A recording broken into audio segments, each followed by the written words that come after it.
I got a phone call one day out of the blue by someone who claimed we met somewhere, who I vaguely recall, who said that she had a job opportunity for me. She offered me no details other than I could make some extra money. I will admit, I went for the meeting mostly because I am naturally curious how she got my number, but also, hey. I don't dance now, I make money move. Say I don't gotta dance, I make money move. However, when she started to pull out this gigantic laminated folder, I put up my hand to stop her and said, if you're going to get me to join an MLM or sell crack cocaine, I hope it's the cocaine. I jest, of course, because as a colleague commented to me one day, is cocaine even fashionable these days? That aside, multi-level marketing is one of the marmites of businesses. You either absolutely love it or it's the spawn of Satan. In the barest terms, it is direct selling of products to you and not through a physical store. So companies like Amway sell you cosmetics and Herbalife sell you weight loss shakes. But aside from selling products, companies also make a cut from you recruiting other people. And here is where it gets tricky. The main difference between direct selling and a pyramid scheme is that for the illegal one, you make your money more from recruiting than actually selling the product. And the reason I am talking about it is because of the recent raid on Monspace, a multinational corporation that uses direct selling methods, which seems to sell everything. Space Life. Monspace City is currently planning a condominium project.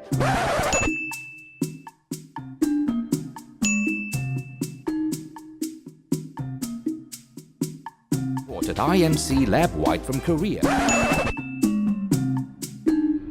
Oh, and these are also the guys who tried to start commercial flights without proper permits too. Called OpsCoin, the raid involved 130 officers, froze 72 accounts worth 5.87 million ringgit, and the transfer ownership of 26 vehicles worth 6.24 million. Monspace is headed by this lady, Datuk Sri Jasilai, a walking embodiment of a TED Talk if there ever was one. If you have time, you need to go to her website because it is frankly amazing. It lists all of her accomplishments, what she has done, and her resume could frankly put Mother Teresa to shame. It is at this point I have to say that she hasn't been charged. She is cooperating with authorities and she believes that the investigation will unveil the legitimacy of her company. And I will also point out that Lai was a senior distributor and press liaison of Yun Shun Mao, better known as YSLM, that investigators showed was a get-rich-quick pyramid scheme. So, it seems that when it comes to money, we are all idiots. After all, we feel pangs of sympathy when we read about bomos tricking old ladies with sex and coconuts, but we are quick to believe an investment with returns of 20% a month. The hard truth is we are all trying to make ends meet, and try as we might, we can't tamp down those feelings of envy every time someone's vacation photos pop up on Facebook with that insufferable #blessed. Which brings me back to MLMs. Full disclosure, my mom sometimes sells Amway because she generally likes the lipstick and gets it cheaper as a member. There is nothing wrong with joining legit organizations like Amway or HIO, for example. But the important thing is that you need to go in with the full knowledge of how the system actually works. And one of the clearest truths is, if you want to make really big bucks, you can't be a casual member like my mom. So while some may sell it as a way to make a lot of money in your spare time, becoming a top-tier member requires a lot more commitment than some people realize. This especially becomes a concern when you see reports that a lot of MLMs are trying to get younger recruits with promises of a good life now rather than later. But most actually fail to point out one inherent flaw in the direct selling model, where they say you can make money from telling 5 friends and they will tell 5 friends and so on and so on. What they don't tell you is that after about 15 cycles of this, you will actually run out of people on earth. And while I can't keep stressing hard enough that these businesses are recognized as legit, their marketing hasn't always been kosher. One of the biggest culprits of this is Herbalife.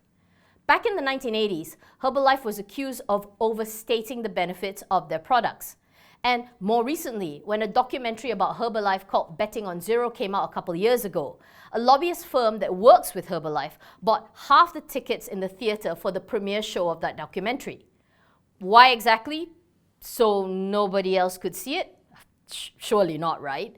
Maybe they were in love with Bill Ackman, the hedge fund manager that was the subject of the documentary, who called Herbalife a pyramid scheme and vowed to take them down. I don't blame them. The man is a fox. But it's not just Herbalife. Some of us have become so turned off by MLMs and the hard selling that comes with it that we treat anything related to it with a high level of suspicion. Take this guy, Eugene Ng, who went viral on social media because he bought his girlfriend an LV bag because her old one was giving her a backache. All well and good, but then he went on to pretentiously document the whole thing with a running narrative about this was how he feels a man should be and how he wants to be his kind of man. Now, while I saw this as basically the world's longest Instagram effort to get laid, some sharp-eyed netizens pointed out the Amway hashtag, which made them suspect that it was a marketing stunt. Look, it may be that Eugene is just stupidly in love, and he wants the whole world to know it. But if he's being paid and not declaring it, well, bad boy. So the long and short of it is, getting into an MLM is all fine and good, but be extremely aware of what you are getting into. First, whether it is really even that legit. And secondly, that if you want the big bucks they seem to be promising you, what you need to do to get there may leave a lot of people hating you. Just saying.